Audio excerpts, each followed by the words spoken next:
खबर दर खबर शम्स तबरेज़ कासमी के साथ। मिलत टाइम्स में आपका खैर मकदम है। मैं हूँ शम्स तबरेज़ कासमी।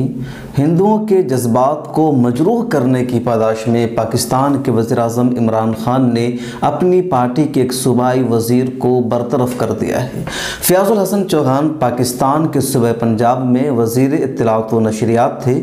तहरीक इंसाफ पार्टी के वो तर्जमान भी थे।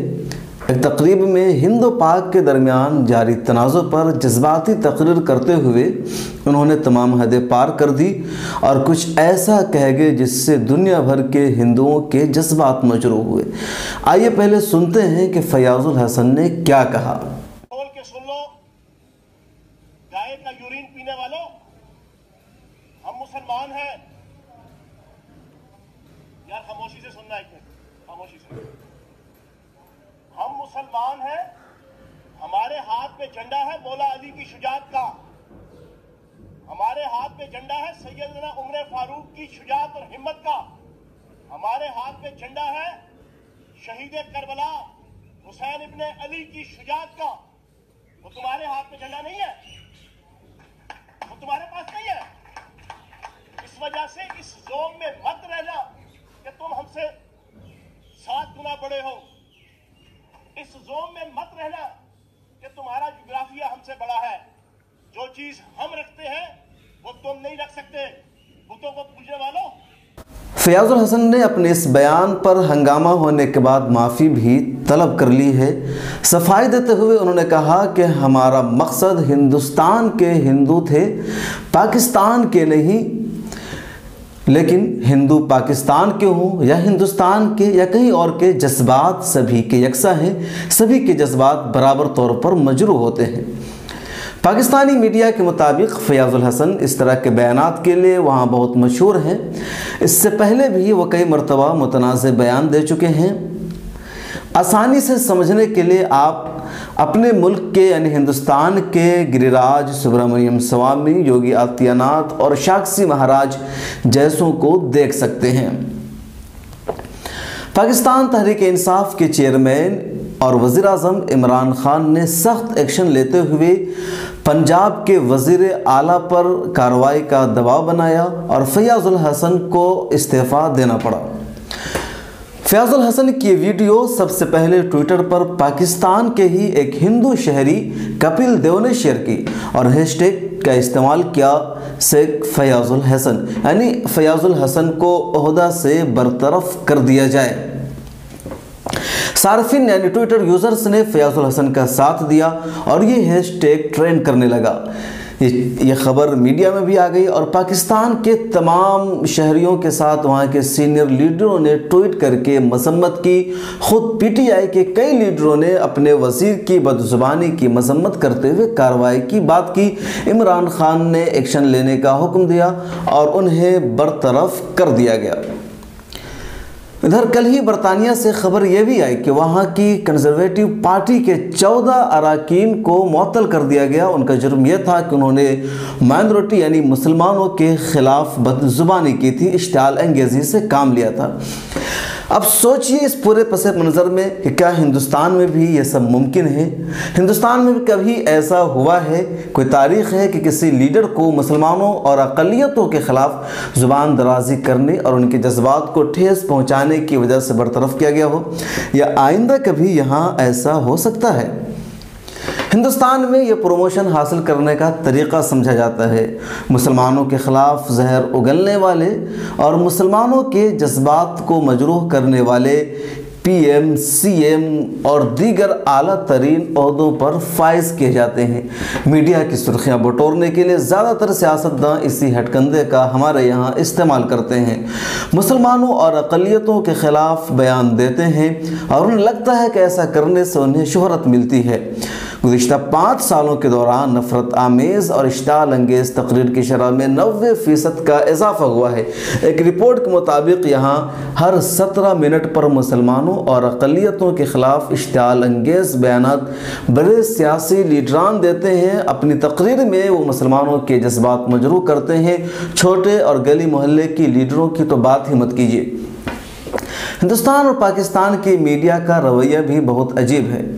पाकिस्तान की मीडिया हमेशा अपनी आवाम को सिर्फ ये दिखाती है कि हिंदुस्तान में मुसलमानों पर बेपनाह मज़ालिम ढाए जाते हैं, उन्हें इंसानी हुकूक से महरूम रखा जाता है। पाक मीडिया कभी भी हिंदू मुस्लिम भाईचारों को नहीं दिखाती है। दूसरी तरफ इंडियन मीडिया हमेशा ये दिखाती है कि पाकिस्तान में अक़लियतों बिलखुसूस मुसलमानों पर बहुत ज़्यादा मज़ालिम ढाए जाते हैं, उन्हें शहरी और इंसानी हुकूक से बिल्कुल या महरूम रखा जाता है। आवाम के जहन में यही तासुर पैदा किया गया है कि पाकिस्तान में हिंदू महफूज नहीं है, उन्हें सियासी समाजी हिस्सेदारी हासिल नहीं है। ऐसे में ये बहुत बड़ी खबर थी कि हिंदुओं के जज्बात को मजरूह करने की वजह से पाकिस्तान ने अपने एक वज़ीर को बरतरफ कर दिया है, वहाँ के अवाम ने साथ नहीं दिया है। लेकिन हिंदुस्तान की मीडिया में इस खबर का कोई तस्करा ही नहीं है। इंडियन एक्सप्रेस, हिंदुस्तान टाइम्स और टाइम्स ऑफ इंडिया जैसे अखबारात ने भी इस खबर को कोई अहमियत नहीं दी, कोई एक कालम की खबर भी नहीं लगाया। आज खबर दर खबर में हम इसी पर तफसील के साथ तज्ज़िया कर रहे हैं। मिल्लत टाइम्स का ये मकसद आपको मालूम है कि जिन खबरों को मेन स्ट्रीम मीडिया के ज़रिए इग्नोर किया जाता है, जिन चीज़ों को छिपाया जाता है, हम उसे आवाम के सामने पेश करते हैं, मुल्क के सामने लाते हैं। तो आज हम खबर दर खबर में इसी पर तफसील के साथ तज्ज़िया करने जा रहे हैं। हमारे इस प्रोग्राम में आज शरीक हैं नौजवान स्कॉलर तज्ज़िया निगार जनाब अभय कुमार साहब। इसके अलावा दूसरे पैनलिस्ट हैं हमारे जनाब सीनियर सहाफ़ी मुस्तकीम मक्की साहब। यही आज हमारा सवाल होगा, यही हमारी गुफ्तगू का पस मंज़र होगा कि क्या वाकई हिंदुस्तान हिंदू तालिबान बनने जा रहा है, या यूँ कह लीजिए कि पाकिस्तान की जो तस्वीर गुज़िश्ता 5 साल या गुज़िश्ता पाकिस्तान की जो पहले तस्वीर आ रही थी कि वहाँ दहशतगर्दी है, इंतहा पसंदी है, तशद्दुद है, वही तस्वीर अब हिंदुस्तान की हो गई है कि हिंदुस्तान की तस्वीर तशद्दुद इंतहा पसंदी की बन गई है और पाकिस्तान बदल रहा है। और हमारा जो सब मेन एजेंडा होगा, जो मेन फोकस होगा कि पाकिस्तान ने अपने एक वज़ीर को अक़लियतों यानी हिंदुओं के जज्बात के मजरूह होने की वजह से बरतरफ कर दिया है। क्या हिंदुस्तान में भी कभी ऐसा होगा? क्या हिंदुस्तान में समझा जाएगा कि सिर्फ हिंदुस्तान के मुसलमानों के जज्बात मजरूह नहीं होते हैं, बल्कि हिंदुस्तान के अलावा पाकिस्तान, इंडोनेशिया, मलेशिया, अरब ममालिक और दुनिया भर के मुसलमानों के जज्बात मजरूह होते हैं जब इश्तियाल अंगेज़ी करते हैं। योगी आदित्यनाथ, साक्षी महाराज, सुब्रमण्यम स्वामी और दीगर योगी राज जैसे लीडरान हैं, जब ये बोलते हैं तो दुनिया भर के मुसलमानों के भी जज्बात मजरूह होते हैं। तो आइए हम शुरू करते हैं चर्चा। पाकिस्तान की हुकूमत ने अपने एक वज़ीर को माइनॉरिटी के ख़िलाफ़, कह लीजिए हिंदुओं के ख़िलाफ़ बोलने की वजह से, उनके जज्बात की तौहीन करने की वजह से बरतरफ कर दिया है। क्या हिंदुस्तान में ऐसा मुमकिन है? ये आज का सबसे बड़ा सवाल। देखिए, पाकिस्तान में जो कुछ हुआ वो बहुत ही अच्छा हुआ। और वहाँ के एक वज़ीर थे फयाजुल हसन चौहान साहब, जो कि पंजाब सूबे जो है पाकिस्तान में, वहाँ पे वज़ीर थे।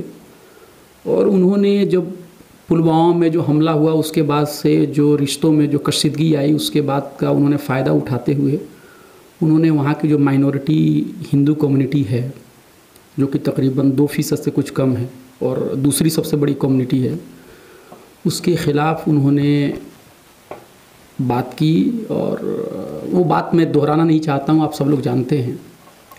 लेकिन उसके बाद से जिस तरह से इमरान खान खासकर और उनकी पार्टी ने जो उनके ख़िलाफ़ जो कार्रवाई की वो बहुत ही अच्छा है। और जब इमरान खान की पार्टी ने जब उनको बरतरफ किया और उसका एक अनाउंसमेंट जो ट्विटर पे हुआ सर, तो मैं जाके वहाँ पे ट्विटर को मैं चेक कर रहा था, वहाँ पे बड़ी अच्छी बात आई। किसी ने वहाँ पे जाके उस पे किया था कमेंट, और उसमें किसी ने कहा था कि क्या बीजेपी इस तरह की चीज़ें जो हैं अपने यहाँ करेगी क्या। तो मैं दिखाना चाहता हूँ उसमें उस ट्वीट में था क्या।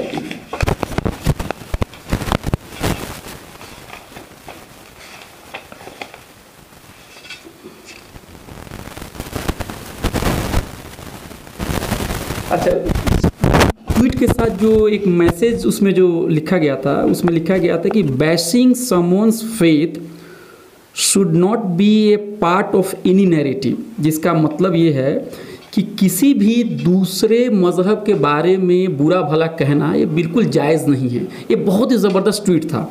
और उसके बाद जी वो जो आप बता रहे थे मुझे मिल गया, उस पर कोई जाके कमेंट किया है, उनके ट्वीट पे जाके कमेंट किया उस पर, और उन्हें बीजेपी का जो ऑफिशियल ट्विटर है हिंदुस्तान में जो बीजेपी का है, बीजेपी फॉर इंडिया, उस पर टैग किया है और उनको जाके कह रहा है minister BJP for India should learn from Pakistan से, ये कहने की बात है। अब देखिए सवाल ये है कि हिंदुस्तान में कुछ लोग कहते हैं, जब आरएसएस और बीजेपी के लोग जब गलत काम करते हैं। अच्छा जुमला आप कह रहे हैं यहाँ पर, लेकिन इससे पहले एक कमेंट हमारे साथ जो हमारे दूसरे पैनलिस्ट हैं जनाब मुस्तकीम मक्की साहब, जैसा कि मैंने तारुफ में बताया कि आप खुदा टाइम्स के चीफ एडिटर हैं, तज्ज़िया निगार हैं। यही सवाल कि पाकिस्तान ने अपने एक वज़ीर को माइनॉरिटी के ख़िलाफ़ बोलने की वजह से बरतरफ कर दिया। दरअसल माइनॉरिटी के ख़िलाफ़ नहीं बल्कि हिंदुओं के ख़िलाफ़ था, खा दुनिया का जहाँ कहीं का भी हिंदू, उसके जज्बात उससे बढ़ के। हिंदुस्तान में ऐसा मुमकिन है? जी, हम इस मौजू पे इमरान खान को बहुत बहुत ज़्यादा मुबारकबाद देते हैं कि ऐसी कशीदगी जो हिंदुस्तान और पाकिस्तान के बीच अभी पुलवामा के हमले के बाद से चल रही है, अगर उन्होंने ये उनको रिहा किया है, सबसे बेहतरीन अमल किया है, वो काबिल तहसीन है, काबिल तारीफ़ हैं। पूरी दुनिया में उनकी वाह वाह हो रही है, चाहे वो डर के मारे, चाहे हिकमत अमली से, चाहे दोनों मुल्कों के अंजाम को सामने रखते हुए किए हों। उसके बाद जो ये उनके क्या नाम है वज़ीर फैयाज़ हसन साहब हैं, उन्होंने जो अल्फाज कहे हैं वो हर एतबार से हम उसकी निंदा करते हैं, मजम्मत करते हैं, क्योंकि किसी भी मज़हब तो अपनी जगह है, किसी इंसान को किसी और इंसान को तहकीर करने की इजाज़त नहीं है।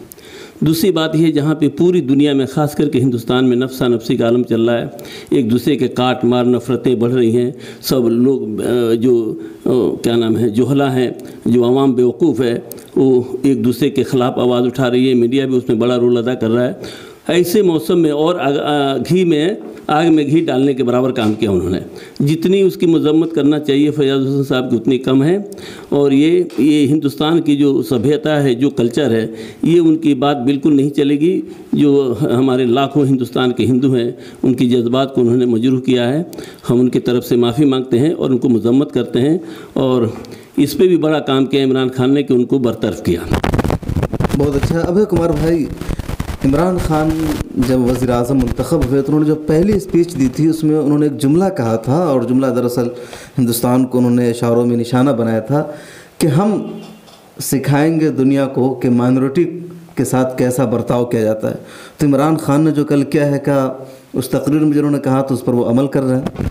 देखिए, सबसे पहली बात ये है कि मैंने थोड़ी देर पहले कहा कि जब हमारे यहाँ शिद्दत पसंद जो लोग हैं, जो हिंदू कट्टरपंथी जब लोग हैं, जब वो गलत काम करते हैं, जब यहाँ के माइनॉरिटी के ख़िलाफ़ जो जहर अफशानी करते हैं, तो जी तो उसमें बहुत सारे लोग ये क्या कहते हैं कि देखिए ये पाकिस्तान के रास्ते पे जा रहे हैं। देखिए, ये मतलब इंडिया को पाकिस्तान बनाने की कोशिश की जा रही है। पाकिस्तान के अंदर में जब कुछ चीज़ हो रही है तो वहाँ के लोग क्या करें। इमरान खान साहब ने भी कुछ ट्वीट किया है कि माइनॉरिटीज़ की जो कंडीशंस है हिंदुस्तान और पाकिस्तान से सीखे। मुझे लगता है कि मैं इस तरह की बहस में दिलचस्पी नहीं रख रहा हूँ। कौन किससे सीखे, कौन किसके खिलाफ स्कोर ले, हम लोग अमन पसंद लोग हैं। हम इस डिबेट में नहीं जाना चाह रहे हैं कि पाकिस्तान भारत से सीखे या भारत पाकिस्तान से सीखे, कौन किससे आगे है, कौन किसका मुस्तकबिल है, कौन ख़राब हो चुका है, कौन बेहतर हो चुका है। मैं इसमें नहीं जाने वाला हूं, क्योंकि आपका ये जो चैनल है और जो हम लोग बात कर रहे हैं, ये हम सोच रहे हैं कि सारे दुनिया के लोग इसको देख रहे हैं। और हमारे अंदर में जो एक कौमियत, एक जारहाना कौमियत, ये हमारे अंदर में नहीं है। हम बॉर्डर के पार के लोगों के साथ भी मोहब्बत का पैगाम देना चाहते हैं और बॉर्डर के इस तरफ के लोगों के साथ भी मोहब्बत का पैगाम देना चाहते हैं। इसलिए कौन किससे सीख रहा है, कौन किसके खिलाफ गोल कर रहा है, इस तरह की गुफ्तगू में मैं नहीं जाऊंगा। मैं एक बात कहना चाहूँगा कि क्यों माइनॉरिटी जो है उसके हुकूक और उसकी जानो माल की हिफाजत करना किसी भी मुल्क के लिए ज़रूरी है। ये क्यों ज़रूरी है? देखिए, हिंदुस्तान और पाकिस्तान के बारे में तो बहुत सारी बातें कही जाती है कि 1940 में बहुत कुछ हुआ हमारे तरफ, मतलब हिंदुस्तान के अंदर में हिंदू महासभा, आरएसएस और हिंदू कट्टरपंथी लोगों ने भी उन्माद फैलाने में किसी से कम नहीं रहे हैं। कुछ मुस्लिम शिद्दत पसंद लोगों ने भी आगे आए और उन्होंने भी माहौल को ख़राब किया। ये सारी इतिहास पड़ी हुई है, आप सब जानते हैं, सारी तारीख आप जानते हैं। और 1940 में किस किस लीडरों ने क्या क्या बयान दिया हम सब जानते हैं। और तकसीम के बाद कितने लोग मरे हैं आप इसका अंदाज़ा नहीं लगा सकते, कितनी बड़ी तबाही हुई है।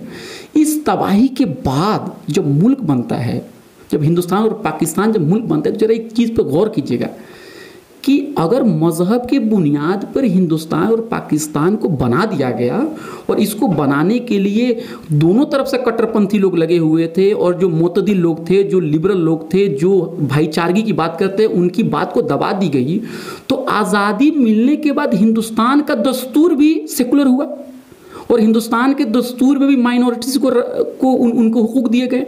और जिन्ना साहब 11 अगस्त 1947 को जब अपना प्रेसिडेंशियल खुतबा जो है वहाँ की असेंबली में जब दे रहे हैं, तो उन्होंने क्या बात कही है? उन्होंने कहा है, मैं इसको पढ़ना चाहता हूँ। यू आर फ्री, वो किसको मुखातिब कर रहे हैं? वो पाकिस्तानियों को मुखातिब कर रहे हैं। You are free to go to your temples, you are free to go to your mosque or to any other place of worship in the state of Pakistan. You may belong to any religion or caste or creed that has nothing to do with the business of the state. यानी कहने का मतलब है कि मुल्क बन गया पाकिस्तान, चाहे जिस बुनियाद पे बना हुआ, वो मौरिख इसके ऊपर बहस करेंगे, ठीक है, लेकिन आज के बाद से जब मुल्क बन गया, उसके बाद से अगर इस पाकिस्तान के खित्ते में भी गैर मुस्लिम अगर वहाँ पे हैं, तो उनको भी उतनी ही बराबर के हुकूक दिए जाएंगे जितने कि वहाँ के मुसलमानों को दिए जाएंगे। ये कौन बात कह रहा है? ये जो कायदे आज़म जनाब जिन्ना साहब, इनका बयान है। और इनको अगर आप अपने मुल्क में सबसे बड़ा नेता मान रहे हैं, सबसे बड़ा लीडर मान रहे हैं, तो आपका फ़र्ज़ है कि हम इस बात को लेके आगे बढ़ें। अब देखिए, अभी हिंदुस्तान में आप देख लीजिए, हिंदुस्तान में भी एक बड़ी इंटरेस्टिंग चीज़ है कि सर सैयद को कहा जाता है कि सर सैयद जो थे वो पाकिस्तान की जो तहरीक थी उसके पेशवा थे, उन्होंने सबसे पहली बात कही थी। लेकिन ये क्या है कि एक खास तरह से उनको इंटरप्रेट करने की और ख़ास तरह से ख़ास मकसद को पूरा करने के लिए बात कही जा रही है। सर सैयद का वो जुमला आप याद कीजिए जो उसमें वो कह रहे हैं कि हिंदुस्तान जो है एक नई नवेली दुल्हन की तरह है जिसकी दो खूबसूरत आंखें हिंदू और मुसलमान हैं। गांधी जी ने भी यही बात 27 अक्टूबर 1920 के करीब में सर सैयद के जुमले को दोहराया। और सर सैयद के जुमले को दोहराते हुए उन्होंने क्या कहा गांधी जी ने? The Hindus and Muslims are like two eyes of the country, there should be no enmity between them. Maulana Azad 1940 में जब कांग्रेस के प्रेसिडेंट हैं, उस ज़माने में उन्होंने अपने स्पीच के दौरान वो क्या कह रहे हैं? वो स्पीच के दौरान क्या कह रहे हैं कि जो हमारी जो मुश्तरका तहजीब जो है, जो हिंदुओं और मुसलमानों की हैं, वो एक लंबे दौर में ये परवान चढ़ी है और इसको कोई भी आदमी ब्रेक नहीं कर सकता है। और वो क्या कह रहे हैं, फिर मैं इनको कोट करना चाहता हूँ। Everything bears the stamp of our joint endeavour, our language were different but we grew to use a common language, our manners and customs were different but they produced a new synthesis. No fantasy or artificial scheming to separate and divide can break the unity. तो आप देखिए, मौलाना आज़ाद को हिंदुस्तान में लोग कहते हैं कि भाई मुश्तरका कौमियत की बातें करते थे, पाकिस्तान वाले भी जिन्ना साहब को लेके आगे बढ़ रहे हैं, लेकिन सबकी तहरीर के अंदर में आप देखेंगे तो एक हिंदू मुस्लिम यूनिटी की बात है। देखिए, पाकिस्तान का पार्टीशंस हो गया, ख़राब हुआ, अच्छा हुआ, ये मौरिखों पर 2 मिनट के लिए आप छोड़ दीजिए, लेकिन अगर माइनॉरिटी के साथ हिंदुस्तान हो या पाकिस्तान हो या बांग्लादेश हो या नेपाल हो या यूरोप हो या अमेरिका हो, कहीं पर भी ये चीज़ अगर हो रही है उनके खिलाफ, अगर उनके खिलाफ हमला हो रहा है, ये गलत है। इसमें कोई स्कोर सेटल करने का नहीं। अरे देखो हमारे यहाँ मुसलमानों की हालत ठीक है, देखो पाकिस्तान में हिंदू। उमर भाई ये सही कह रहे हैं कि माइनॉरिटी के खिलाफ हमला कहीं भी नहीं होना चाहिए, इंडिया में, पाकिस्तान में, यूरोप में। अब एक और ख़बर का हम हवाला देंगे, लेकिन एक बात जो पिछले 5-10 सालों में पाकिस्तान के हवाले से तस्वीर थी हम सब के जहन में कि वहाँ बहुत ज़्यादा इंतहा पसंदी है, बहुत ज़्यादा कट्टरवाद है, बहुत दहशतगर्दी है, हाफिज़ सईद जैसे लोग थे, मसूद अजहर जैसे लोग। लेकिन अब जैसा कि मामला उल्टा नज़र आ रहा है, अब वहाँ से जो तस्वीरें आ रही है, कट्टरपंथी वाली नहीं, इंतहा पसंदी वाली नहीं। इवन जब भी पाकिस्तान का 2018 में इलेक्शन हुआ तो हाफिज़ सईद की जमात भी इलेक्शन में आई, लेकिन उसकी ज़मानत जब्त हो गई, एक भी सीट पर कामयाबी नहीं मिली। दूसरी तरफ हमारे इंडिया में जो तस्वीर उभर कर सामने आई पिछले 5 सालों में कि लिंचिंग हो रही है, इंतहा पसंदी हो रही है, मारा जा रहा है बेकसूरों को, तो आपको ऐसा नहीं लगता है कि जो तस्वीर पाकिस्तान की थी वो इंडिया की हो गई है? अजब। और जो कल तक इंडिया तमाम मज़ाहिब के अलंबरदार था, सब लोग एक साथ रहते थे, वहाँ अफरा तफरी मल गई है कि माइनॉरिटी को इजाज़त नहीं है, क्रिश्चियन पर हमले किए जा रहे हैं, गिरजाघरों पर हमले किए गए। तो ये फ़र्क कैसे पैदा हो गया पिछले 5 सालों में? देखिए, सबसे पहली बात जो पाकिस्तान के ऊपर अगर आप बहुत ही गहरी बात अगर आप मुझसे पूछेंगे तो देखिए, मैं कहना चाहता हूं सर, बहुत ही साफ लफ्ज़ों में कहना चाहूँगा कि पाकिस्तान के ऊपर हम हिंदुस्तानी जो स्कॉलरशिप जो कर रहे हैं वो बड़ी ही बहुत ज़्यादा मुतस्सिबाना और बहुत ज़्यादा हम प्रिजुडिस माइंड के साथ उसको करते हैं। एक तो ज़ुबान नहीं आती है बहुत सारे लोगों को, और हम उसको बहुत सिक्योरिटी के एनालिसिस के साथ हम उसको हम पढ़ते हैं और उसको हम देखते हैं। सिद्धार्थ बदराजन जो कि हिंदुस्तान के बहुत बड़े आपको जर्नलिस्ट हैं, वो किसी ज़माने में पाकिस्तान में करस्पॉन्डेंट हुआ करते थे टाइम्स ऑफ इंडिया के। उन्होंने एक सेमिनार में एक बात कही कि जब पाकिस्तान के किसी तालीमी इदारे के बारे में मैंने रिपोर्टिंग की हिंदुस्तान के लिए टाइम्स ऑफ इंडिया में, वो चीज़ें कुछ दिनों के बाद शाया नहीं। उन्होंने एडिटर को फ़ोन किया और पूछा, भाई क्या बात है, आपने इसको शाया नहीं किया? तो उन्होंने कहा कि हिंदुस्तान की स्कूल के बारे में हम खबर नहीं शाया कर रहे हैं, तो पाकिस्तान के बारे में हमारी क्या दिलचस्पी हो सकती है?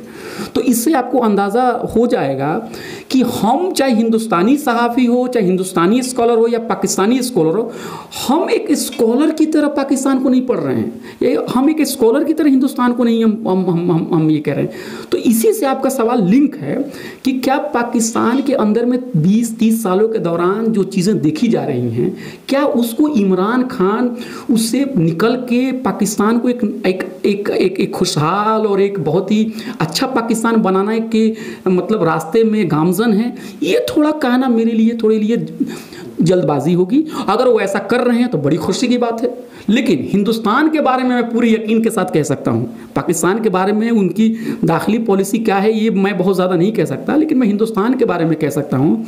एक बहुत ही नामवर मौरिख हैं, बहुत बड़े वकील हैं, एजी नूरानी साहब। एजी नूरानी साहब ने अभी हाल फिलहाल में कहा है कि हिंदुस्तान में मुसलमानों की हालत इतनी ख़राब है जितनी ख़राब 1947 जब मुल्क तकसीम हुआ था, या 1857 जब अंग्रेज़ों के ख़िलाफ़ हम लोगों ने इनकलाब उनके ख़िलाफ़ बोला था, उस वक़्त भी ख़राब नहीं थी। उन्होंने कहा कि 1857 में कम से कम अंग्रेज़ थे जिनके पास वो जा सकते थे, कम से कम अंग्रेज़ का एक तबका था। 1947 में कम से कम आज़ाद और नेहरू थे। लेकिन आज के ज़माने में आप बताइए, हम अभी आपके इस मजलिस से और इस स्टूडियो से जो पाकिस्तान के जो वज़ीर हैं उनकी हम यहाँ पे मजम्मत कर रहे हैं, चौहान साहब। हाँ जी, चौहान साहब के हमारे सामने हमारे मुल्क में कितने चौहान हैं, हर गली में हर पार्टी में चौहान हैं।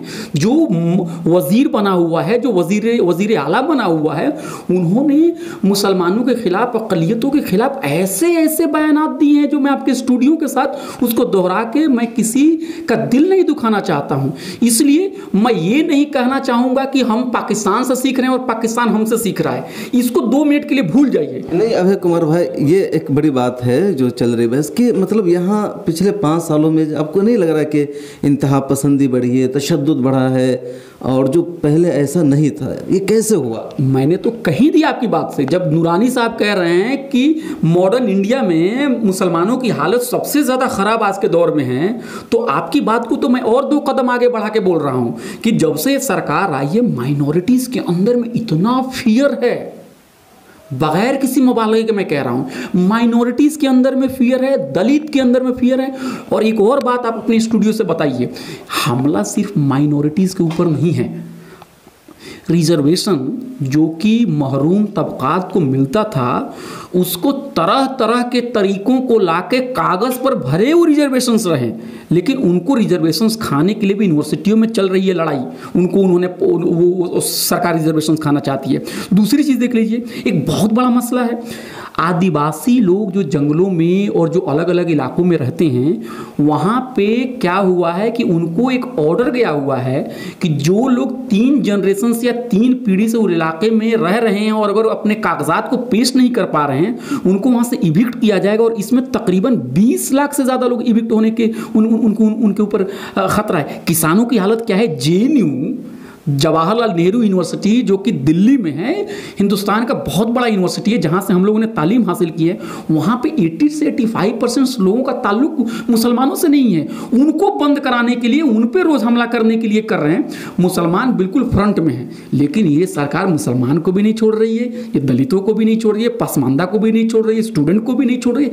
एक ही एजेंडा है, हिंदुत्व को लाओ, लोगों के अंदर में जहर फैलाओ, ओपियम फैलाओ मजहब का, और नीचे से जो कारपोरेट के लोग हैं, बड़े बड़े सरमायादार हों, उनका काम करो, और उसको देश का जो वसाइल है उसको कौड़ी के भाव बड़े बड़े लोगों को बेच दो। मुस्तकीम मक्की साहब, आपको क्या लगता है कि पिछले 5 सालों में हिंदुस्तान में नफ़रत को फ़रोग़ मिला है, तशद्दुद में इजाफा हुआ, और इससे माइनॉरिटीज़ में, मुसलमानों में डर और खौफ है? जी 5 साल से हमारे मुल्क के वज़ीर-ए-आज़म नरेंद्र मोदी साहब ने यही नारा लगाया कि सबका विकास, सबका विकास।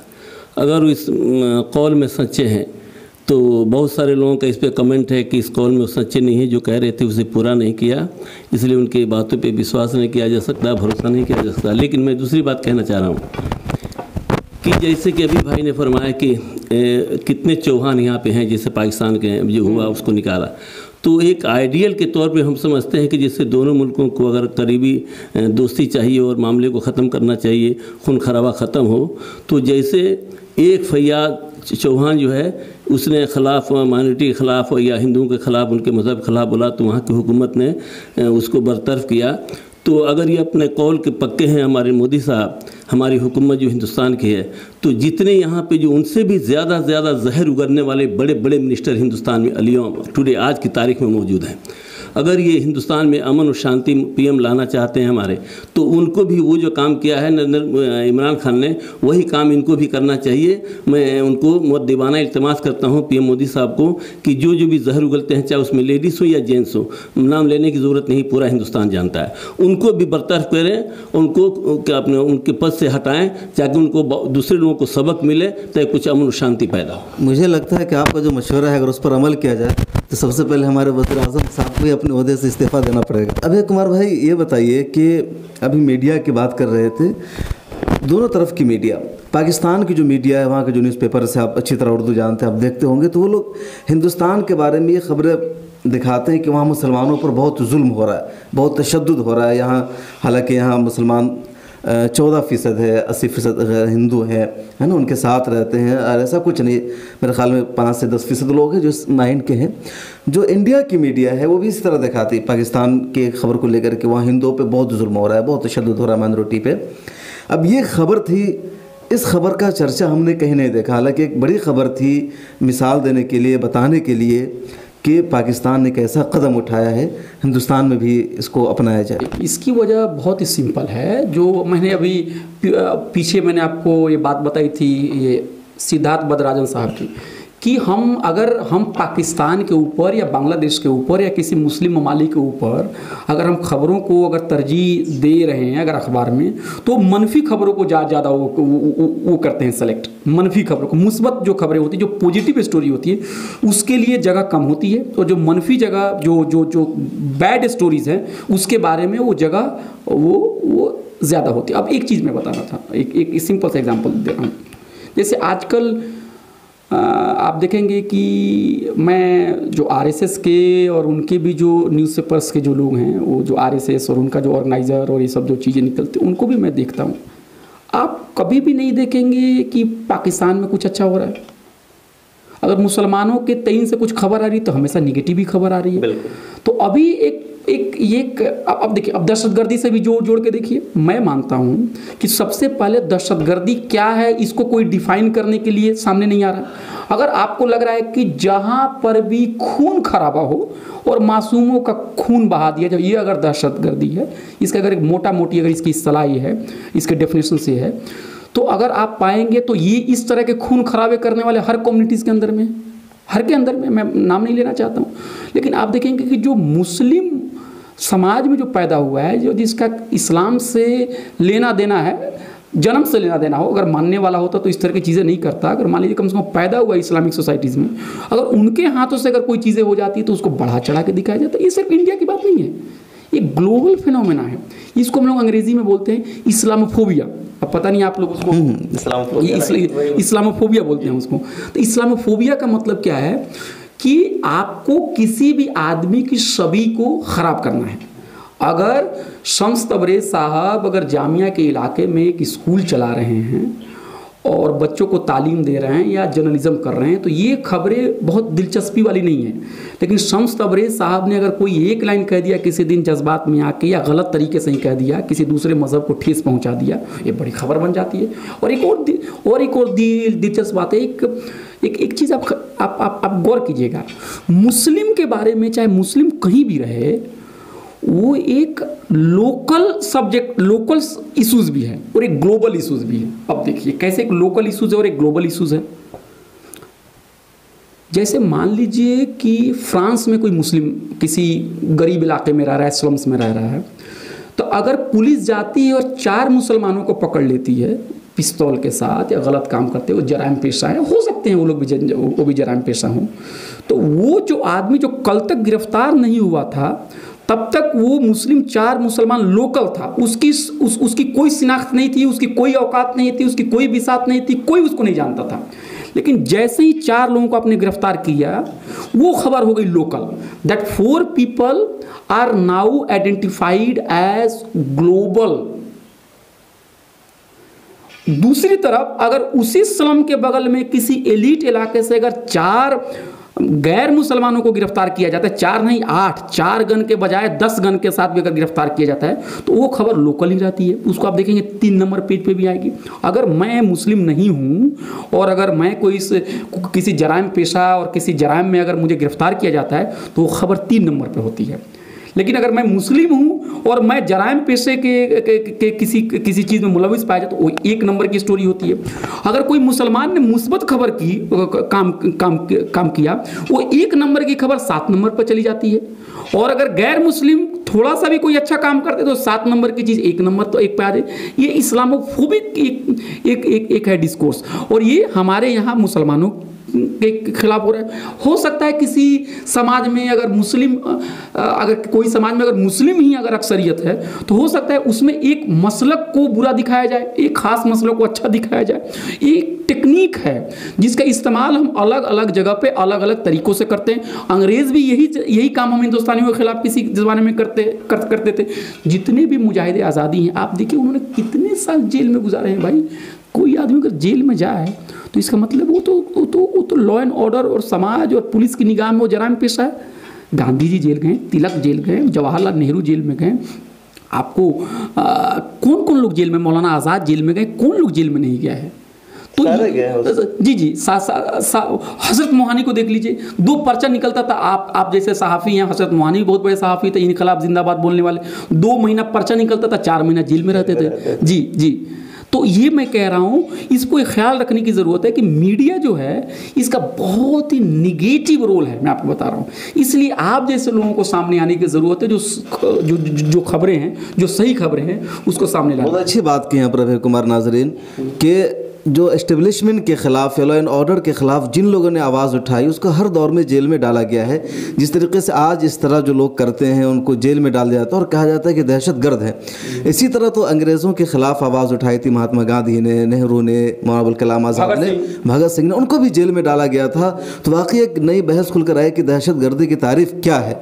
अगर ये लोग दहशतगर्द हैं तो फिर आखिर वो लोग मुजाहिदीन कहलाते हैं। तो मतलब कहीं ना कहीं इस पर गौर करने की ज़रूरत है। अच्छा, मुस्तक़ी मक्की साहब ये सवाल लेंगे कि हिंदुस्तान में जो लीडर्स हैं, जो रहनुमा हैं, इश्तिहाल अंगेज़ी करते हैं, बहुत ज़्यादा बयानबाजी करते हैं, एक दूसरे के जज्बात को ठेस पहुँचाने वाली बात करते हैं। अभी एक उनका बयान आया, पटना में रैली थी, संकल्प रैली, तो गिरिराज का बयान आया कि मोदी की रैली में जो नहीं गया वो सब देशद्रोही है। तो आखिर सब यहाँ किस लिए कहते हैं? वोट हासिल करने की पॉलिसी है या क्या है? ये तो सबको मालूम है कि ये सियासत की लड़ाई है। माइनॉरिटी के ऊपर अपने सियासत की रोटियां सेक रहे हैं। लेकिन जो लोग भी एक दूसरे के ख़िलाफ़ जो आवाज़ उठा रहे हैं, चाहे उसमें गिरिराज सिंह हो, चाहे हमारे मुस्लिम लीडर्स हों, ये एक बहुत बड़े मुफक्किर ने आज से 20-25 साल पहले किताब में लिखा था, मैंने पढ़ा था कि अगर एक सच बात कहने में अपने मुल्क में या उम्मत में इंतशार हो तो उस सच को बोलना हराम करार दिया, और एक झूठ बात बोलने से हमारी कौम में, मुल्क में अमन और शांति हो तो उस झूठ को बोलना फ़र्ज़ करार दिया। आज के दौर में जो लोग भी बहुत सारी बातें सही भी कहते हैं, लेकिन जितने लोगों ने ये जो क्या नाम है फसाद और क्या नाम है लोगों को उकसाने वाली बात की है, जहनसाजी कर रहे हैं, उनको मजहबी पैराए में बात करके एक दूसरे के ख़िलाफ़ कर रहे हैं, उनको लगाम लगानी चाहिए। या गवर्नमेंट बहुत बड़ी ताकत होती है, जब उनको लगाम नहीं लगाया जा रहा है, उनको रोकथाम नहीं की जाती है, उनकी हिम्मत बढ़ गई। तो इससे ये बिल्कुल इसका रिज़ल्ट ये निकलता है कि हुकूमत अंदर से क्या नाम है उनके साथ है। उसकी मिसाल हमारे गाँव में ऐसा होता है, हमारे हिंदुस्तान में बोला जाता है कि सैयाँ बने कुतवाल तो हम डर काहे का।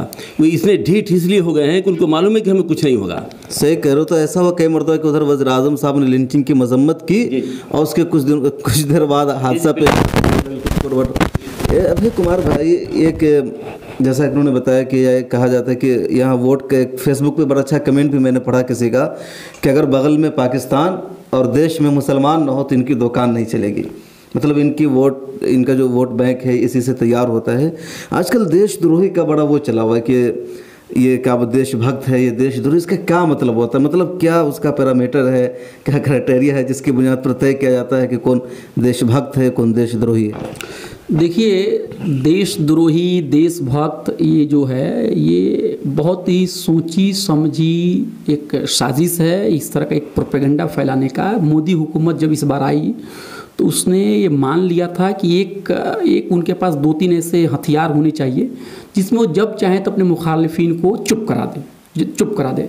लेकिन एक बात हमें नहीं भूलना चाहिए कि ये नई बात नहीं है। पहले भी जब वाजपेयी की हुकूमत थी या जब भी लोग एक हुकूमत में रहे, ये देशद्रोही लफ्ज़ भले ही कुछ और हो, लेकिन इस तरह की चीज़ें, गद्दारे वतन, ये चीज़ें हैं। मैं एक चीज़ आपका ध्यान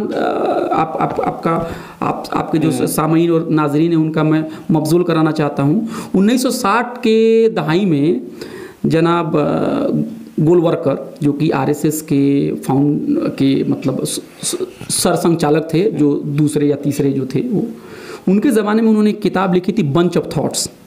तो बंच ऑफ थॉट्स में उन्होंने क्या कहा, 3 उन्होंने हिंदुस्तान के दाखिली ख़तरों की तरफ लोगों का ध्यान उस तरफ ले गए। कौन? तो कम्युनिस्ट को कैसे कहते हैं कि भाई ये लोग विदेशी आइडियोलॉजी, मतलब बैरूनी मुल्क के मतलब जो आइडियोलॉजी हैं, ये लोग भारत को फॉलो करते हैं, भारत को तोड़ने वाले लोग हैं। तो उस ज़माने में चलो सोवियत यूनियन था, ये था, वो था, तो एक उसकी भी एक करेंसी थी। आज कोई इंटरनेशनल पावर, कम्युनिस्ट कोई हुकूमत कहीं उस तरह से तो है नहीं। ठीक। दूसरा उन्होंने कहा था क्रिश्चियंस के बारे में। तो क्रिश्चियंस के बारे में चूँकि उनकी आबादी कम है, उनकी आबादी कम है और उनके अंदर में जो समाजी तौर पे अगर आप देखेंगे तो उनकी हालत मुसलमानों से थोड़ी बेहतर है, तो उनके ऊपर भी कुछ कामयाब होता है, क्रिश्चियन के ऊपर भी हमले हुए हैं।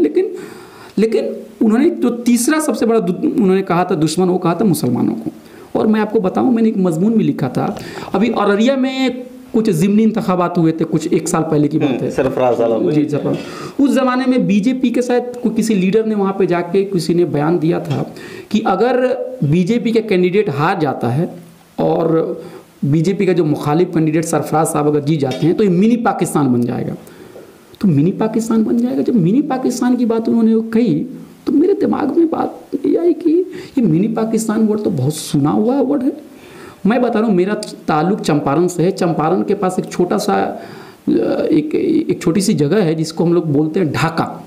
वहाँ पे मुसलमानों की कुछ आबादी ज़्यादा है, मतलब 50% के करीब या 40% होंगे, दीगर इलाकों में 15% या 12% होंगे। तो मैं बचपन में सुना करता था ढाका मिनी पाकिस्तान है ढाका मिनी पाकिस्तान है। लेकिन जब मैंने अब मान लीजिए कि समाज के अंदर में कुछ समाज मुखालिफ अनासिर इस तरह की बातें बोलते हैं, तो चलो आप 2 मिनट के लिए इसको, क्योंकि एक कम्युनिटी दूसरे कम्युनिटी के बारे में इग्नोर कर देता है। हो सकता है कुछ मुसलमान लोग भी कुछ हिंदुओं के खिलाफ बोलते हों, लेकिन गोलवरकर साहब इतने बड़े मुफक्किर, आरएसएस तंजीम को हिंदुस्तान में फैलाने वाले, उनकी किताब को आप पढ़ेंगे तो हर जगह मिनी पाकिस्तान आपको मिनिएचर मिनिएचर का जो आप बोलते हैं ना, एक जैसे उसका एक रूप, एक छवि, एक शकल, एक मूर्ति, एक तस्वीर पेश किया उन्होंने। तस्वीर, मिनिएचर, मिनी पाकिस्तान मैंने देखा उनकी राइटिंग के अंदर में। तो ये रोज़े अव्वल से इन लोगों के दिमाग में बात बैठी हुई है।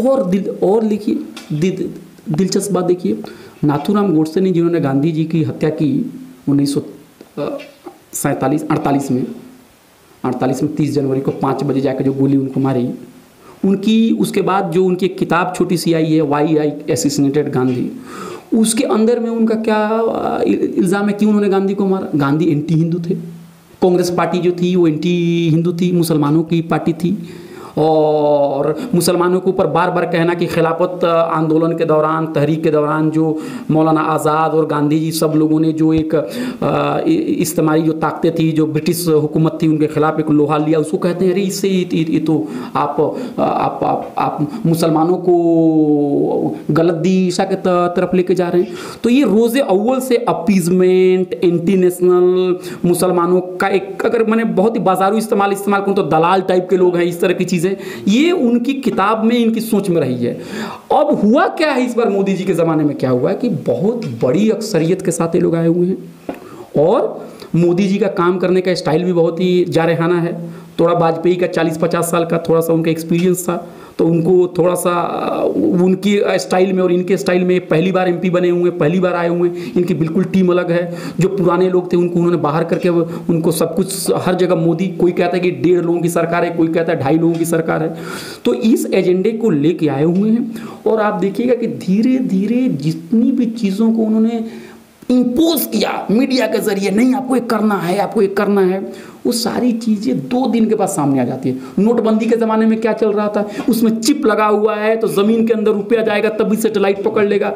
वो जो नए नोट हैं वो 1-2 महीने के अंदर में फट जा रहे हैं। ये देखिए, नोटबंदी के बाद इतने बड़े बड़े माहिर इक़्तिसादियात और इकोनॉमिस्ट लोगों ने उसकी मुखालफत की। तो मैं ये कह रहा हूँ कि आपका जो सवाल था, ये चीज़ उनके अंदर में है, लेकिन ये हुकूमत बहुत ही एग्रेसिवली इम्पोज कर रही है। और आखिरी बात कह के मैं ख़त्म करना चाहता हूँ, पुलवामा के दिन जो हमला हुआ और उसके बाद से जो सर्जिकल स्ट्राइक हुई, उसके बाद आप अखबारों के सफ़हात को उठा के देखिए, कौन लिबरल अखबार है, कौन लिबरल नहीं है, कौन प्रोग्रेसिव है, सारी जो डिफरेंसेस हैं वो सब का बहुत बड़ा। उसने क्या लिखा, क्या लगाई, strikes terror deep into Pakistan. इसका तर्जुमा ये हुआ कि भारत ने पाकिस्तान के अंदर में जाके उनको उनके अंदर में उनको डरा दिया, धमका दिया, ये उनके अंदर में जलजला पैदा कर दिया। लेकिन बाद में क्या हुआ, अपोजिशन इसके लिए कह रही है कि इस पर तफ्तीश होनी चाहिए। अब तफ्तीश की बात अगर आप कहेंगे तो कहेंगे आप देशद्रोही हैं। तो ये सारी चीज़ें देखिए आगे खत्म कर देंगे। पाकिस्तान में जो फयाजुल हसन चौहान को इस्तीफ़ा देना पड़ा या उनसे इस्तीफ़ा लिया गया, तो उसमें बड़ा किरदार ट्विटर पर मुहिम करा है। कपिल देव नाम के वहीं के शहरी हैं, सोशल वर्कर है, उन्होंने सबसे पहले उस वीडियो को पोस्ट किया और लिखा, एक हैशटैग चलाया से फयाजुल हसन चौहान, और उसके बाद सारे लोगों ने उनका साथ दिया। बड़े बड़े मिनिस्टर ने उनकी हिमायत की और बिलाखिर इमरान खान को फैसला लेना पड़ा, पंजाब के जो वज़ीर आला उन्हें हटाना पड़ा उनको। क्या हिंदुस्तान में एक ऐसी मुहिम नहीं चलनी चाहिए, उसको आइडियल मानते हुए, कि जो लोग इस तरह की बयानबाजी करते हैं, जज्बात को ठेस पहुँचाते हैं, अगर मुसलमान के ख़िलाफ़ कोई बयान देता है यहाँ का लीडर, तो सिर्फ मुसलमानों का मतलब इंडिया के मुसलमान नहीं होते, बल्कि दुनिया भर के मुसलमानों के जज्बात उससे मजरू होते हैं। तो क्या एक ऐसी मुहिम नहीं चलनी चाहिए इंडिया में? बिल्कुल चलनी चाहिए, और लोग उसको चलाते भी हैं, ऐसी नहीं है। नॉट इन माई नेम एक चला हुआ था, या जेएनयू से जो जुड़े हुए लोग हैं वो वक्तन फ़वक्तन सामने आते ही हैं, आप लोग कर रहे हैं, हम लोग कुछ कर रहे हैं, लेकिन ये है कि उसका प्रचार प्रसार उसको उतनी जगह नहीं मिल पाती है जितनी मिलनी चाहिए। और आपकी बात से मैं 100% मैं इसे इत्तेफाक रखता हूँ कि कहीं पर भी दुनिया में माइनॉरिटीज़, अक़लियत के ख़िलाफ़ अगर किसी तरह की बयानबाजी उनके ख़िलाफ़ हो, किसी तरह की ज़्यादती, नाइंसाफ़ी हो, उसके ख़िलाफ़ हम सब लोगों को बोलना चाहिए। और ये इसलिए बोलना चाहिए क्योंकि जब हम अक्सरियती हुकूमत जो है ना, हर जगह है, अक्सरियती हुकूमत हर जगह है, डेमोक्रेसी में भी अक्सरियती हुकूमत है। आप अगर उसको देखें तो जिसको 31% वोट मिल गया वो उसी का वजीर आजम होगा। तो इसलिए माइनॉरिटी इलेक्शंस के दिन ही वो हाशिए पे है एक माने में, अगर आप देखें तो, क्योंकि माइनॉरिटीज़ के वोट से हिंदुस्तान में सरकारें नहीं बन सकती हैं। और मैं आपको बताऊं आखिरी बात, हम लोग जनाब बाबा साहब अम्बेडकर साहब की एक बात को हम लोग कभी नहीं भूलना चाहिए, खासकर ये जो महरूम तबकात मुसलमानों के लिए बहुत ही ज़रूरी बात उन्होंने 1946 और 47 की बात है, शेड्यूल कास्ट फेडरेशंस की एक किसी मीटिंग में वो बोल रहे थे और उन्होंने उसमें एक बात कही थी। सर आप भी मक्की साहब उसको आपसे तवज्जो चाहेंगे। उन्होंने क्या बात कही थी कि जमहूरियत में जो गवर्नमेंट बनता है, जो हुकूमत साजी होती है, वो अक्सरियत वोट के बुनियाद पर होती है, मेजॉरिटी रूल जो अंग्रेजी में बोलते हैं, उसको कह रहे हैं कि ये एब्सोल्यूट नहीं है, ये निस्बती है, यानी रिलेटिव है।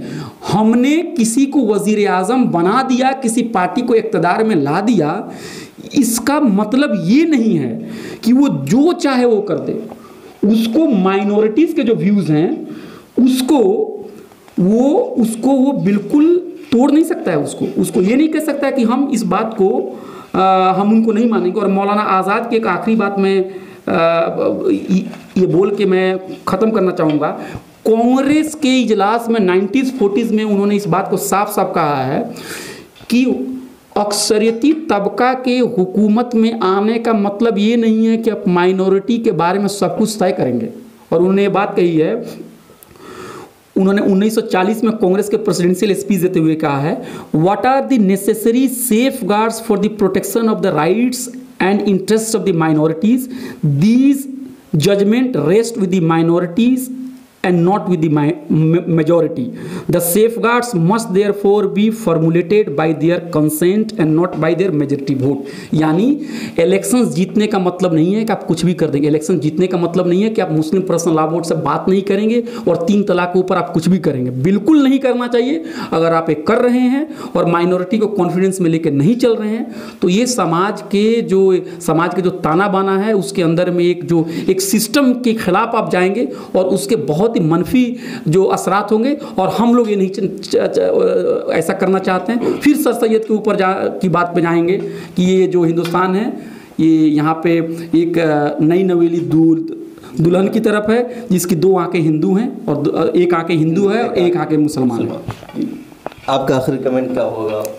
बस मेरा तो आखिरी कलाम ये है कि हम नबी सल्लल्लाहु अलैहि वसल्लम की उम्मती हैं, एक मुसलमान के हिस्से से पैगाम देंगे कि जितनी भी जो बातें हो रही है, फसादात की जहर उगलते हैं दोनों लीडरान, अगर ऐसे चलता रहा तो ये इनको समझ में नहीं आता। किसी जैसे भाई ने फरमाया कि उसका जो नेगेटिव में इसका असर होगा, इसका अंजाम बहुत बुरा होगा।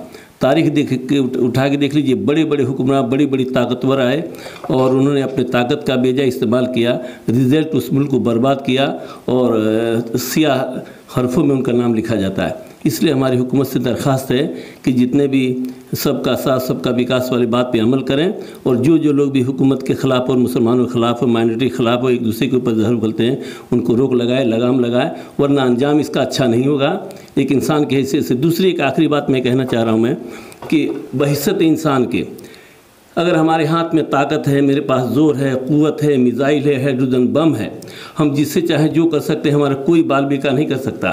लेकिन बेटा मरने के बाद जब गॉड के पास, ईश्वर के पास जाएगा तो ईश्वर पूछेगा तुमसे कि हमारे बंदों के साथ क्या किया। चंद रोज़ की ज़िंदगी है, जुल्म जो करेगा। और उस पर एक और बात कह रहा हूँ मैं, एक आदमी कुफ्र हो, जितना भी बुराई करे, जितना भी गलत काम करे, उसके ऊपर तो अल्लाह का अजाब नहीं आता, हुकूमत चलती है, उसको अल्लाह बाकी रखता है। लेकिन जुल्म की जो है, जुल्म जब इंसान कोई बादशाह हो या हुक्मरान हो और गरीब आवाम के ऊपर और कमज़ोर के ऊपर, मजलूम के ऊपर जुल्म करता है तो उसकी ज़िंदगी लंबी नहीं होती। इसलिए जो लोग भी करते हैं अपने होश के नाखून लें और उनको ये समझें और अपने दिल से पूछें, अपने आप से पूछें कि हमको मरना है तो ये जुल्म और नफ़रत वाली बात को, जो नफ़रत फैलाए, उसको भी लगाम लगाएं और ख़ुद उस पर अमल करें। इसी में भलाई है हमारे मुल्क की भी और सारे इंसानों की, हिंदू मुसलमान की। नाज़रीन, तो आपने सुना कि आज का हमारा मौजू था कि पाकिस्तान ने एक वज़ीर को माइनॉरिटी के ख़िलाफ़ बोलने की वजह से बरतरफ कर दिया।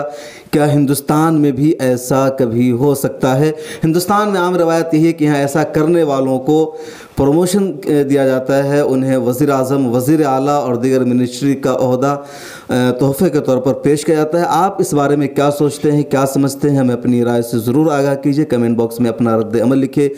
हम शुक्रगुजार हैं कि हमें ज्वाइन किया जनाब अभय कुमार ने। आप JNU के रिसर्च स्कॉलर हैं, सोशल एक्टिविस्ट हैं, बहुत अच्छा लिखते हैं, पढ़ते हैं, बोलते हैं। इन्होंने बहुत कीमती बातें आपसे शेयर की है। हम शुक्रगुजार हैं अपने दूसरे पैनलिस्ट जनाब मुस्तकीम मक्की साहब के, जिन्होंने अपने ख्यालात का इजहार किया। आप अपनी राय से हमें ज़रूर आगाह कीजिएगा। मिल्लत टाइम्स के प्रोग्राम देखने के लिए शुक्रिया। आपसे दरख्वास्त है कि अगर आप हमें YouTube पर देख रहे हैं तो चैनल को सब्सक्राइब ज़रूर करें और बेल आइकन दबा लें ताकि हमारी हर अपडेट आपको मिलती रहे। फेसबुक पर देख रहे हैं तो हमारा पेज ज़रूर लाइक करें। ताज़ा तरीन ख़बरों के लिए आप लॉगिन कीजिए www.millattimes.com। हमारा चैनल सब्सक्राइब करिए। ताज़ा तरीन खबरों के लिए लॉग ऑन कीजिए www.millattimes.com।